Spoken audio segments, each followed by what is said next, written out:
वैशाख 1 गतेको दिन हामी दुप्चेश्वर महादेव दर्शन गर्न गयौँ। यस्तो भिड थियो कि बिचारा त्यो एउटा बहिनी कस्तोरी मोर्छा पर्नुभयो। हेर्नु त, आमामामामा हामी 1-1.5 घन्टा ठेल्दा ठेल्दा ठेल्दा बल्ल सिडीतिर पुग्यौँ। अनि बल्ल त्यसपछि चाहिँ बिस्तारै लाइनमा गयौँ। एकदमै भिड थियो। हामीलाई 3.5 घन्टा लाइन लाग्नु पर्यो। हामी काठमाडौँबाट बालाजु हुँदै सामाखुसी, हामी बालाजुमा बस्छौँ, त्यहाँबाट सामाखुसी हुँदै सामाखुसीबाट हजुरको छहरे टोखा निस्केर छहरे हुँदै दुप्चेश्वर गाउँपालिका दुप्चेश्वर महादेवको दर्शन गर्न पुग्यौँ। बाटोमा एकदमै रमणीय दृश्यहरू थियो। यस्तो रमाइलो कि जाने उत्रेर फोटो खिचौँ जस्तो लाग्ने, भिडियो बनाऊँ जस्तो लाग्ने, एकदमै रमाइलो ठाउँ। त्यसपछि यहाँ पनि हेर्नु त कस्तो रमाइलो दृश्य छ। लाइनमा उभिँदा पनि लाइनमा बसे जस्तो नलागेको। 3.5 घन्टा पनि हामीलाई लाग्दाखेरि पनि केही त्यस्तो लागेन कि हामीलाई गाह्रो भयो। एकदमै रमाइलो, एकदमै आनन्द साथ हामी लाइन बस्यौँ अनि दर्शन गऱ्यौँ। लाइन बस्दा निकै रमाइलो भयो।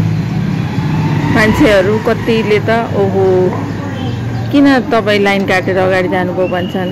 कसैले हामी त्यता तलबाट लाइन बसेको हेर्नु त कति माथि आइपुगेको छौँ हामी। कस्तो रमाइलो ठाउँ छ है। अनि त्यसपछि कसैले चाहिँ मलाई अगाडि जान्दिन्न, मेरो बुढो अगाडि बस्नु भए, म त सामान मिलाउनलाई पछाडि थिएँ भन्ने। कसैले मेरो बच्चा भएको मलाई जान दिनु भन्ने। अब बच्चा भएको त यति धेरै थिए कि अब कसलाई भन्नु जानलाई, कसलाई नभन्नु। बुढाबुढीहरूलाई चाहिँ लाइन लाग्नु पर्दैन थियो, जानुभयो आरामले। अनि यति रमाइलो गर्दै थिए हाम्रो पछाडिको भाइहरूले, कसैलाई अगाडि आउनै दिइरहेको थिएनन्। एकदमै रमाइलो गरेर हामीले जोस टाइम काट्यौँ। म र मेरो बुढा जानुभएको थियो, म र मेरो हस्बेन्ड लाइन लाग्यौँ। हेर्नु कस्तो रमाइलो हुँदै थियो। चढ्दा बिस्तारै सर्दा हामीलाई त्यत्रो बेर बसेर लाइन लागेको, त्यत्रो बेर बसेर दर्शन गरेको हामीले पत्तै पाएनौँ। एकदमै रमाइलो भइरहेको थियो। अनि त्यसमाथि त झन् हाम्रो पछाडिको भाइहरू यति रमाइला थिए। रमाइलो गर्दै कसैलाई अगाडि चढ्नु जानै नदिने, कराउने है, कराइहाल्ने एकदमै। किन तपाईँ अगाडि जानु भएको, हुन्न तपाईँहरू पछाडि जानु भन्ने है। अनि ल स्वयंसेवक दाईहरू आउनु हेर्नु त, यो मान्छेहरू हामीभन्दा अगाडि जान थाले भनेर भन्ने है। धेरै रमाइलो भएको थियो।